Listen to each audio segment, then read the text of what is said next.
I'm okay, I'm fine. Kincana, Kincana, teng neng neng neng neng. Ku menahan rasa sakit, rasa sakit. Few moments later.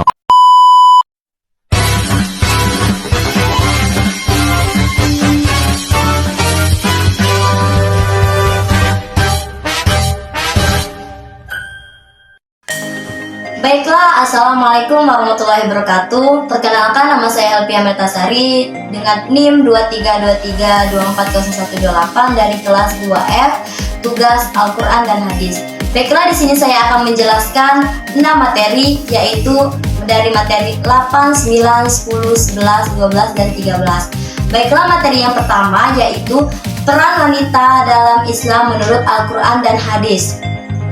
Al-Quran dan Hadis menegaskan bahwasanya wanita memiliki hak-hak yang sama dalam keyakinan, ibadah, dan kehidupan sosial. Dan dianggap memiliki peran penting sebagai ibu, istri, dan anggota masyarakat yang berkontribusi dalam bidangnya. Adapun peran wanita dalam hadis ada 6. Yang pertama, sebagai ibu dan pengasuh, sebagai istri, sebagai individu mandiri, sebagai anggota masyarakat, sebagai pendidik dan pelajar, dan yang terakhir sebagai pembantu dalam ibadahnya. Materi yang kedua yaitu kajian tafsir Al-Quran dan hadis terkini.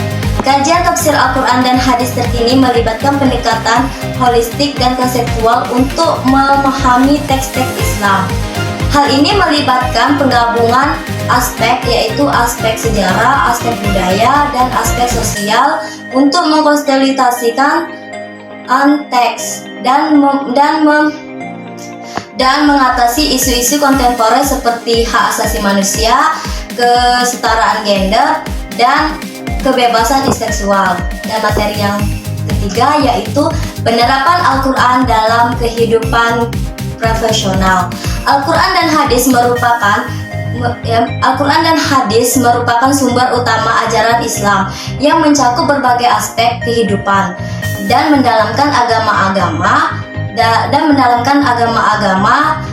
dalam karir penting di era modern. Adapun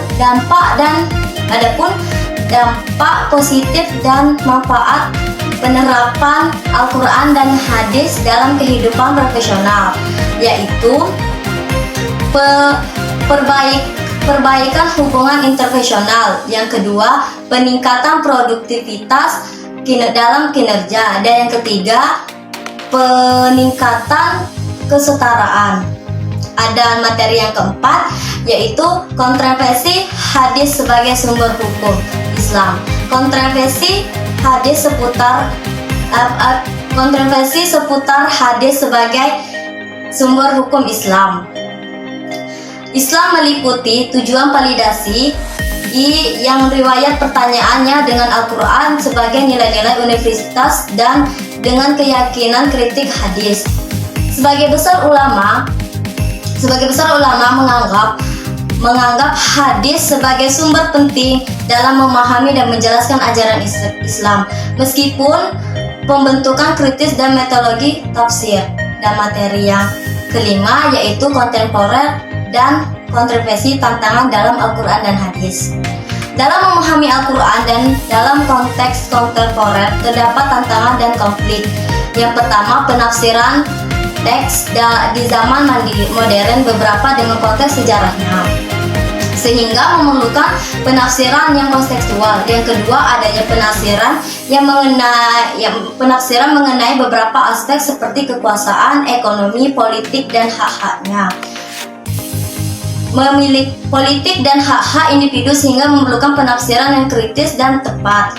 Dan materi yang keenam yaitu revisi ajaran Al-Quran dan hadis dalam menanggapi tantangan kontemporer.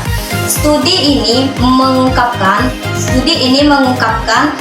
bahwa ajaran Al-Quran dan hadis masih relevan di dunia global saat ini karena kedua berfungsi sebagai pedoman spektual Islam dan sebagai sumber hukum dan etika. Mereka berkontribusi dalam memahami konsep keadilan dan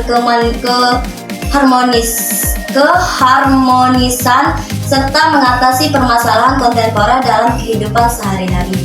Baiklah, itu saja yang dapat saya jelaskan. Saya akhiri. Assalamualaikum warahmatullahi wabarakatuh.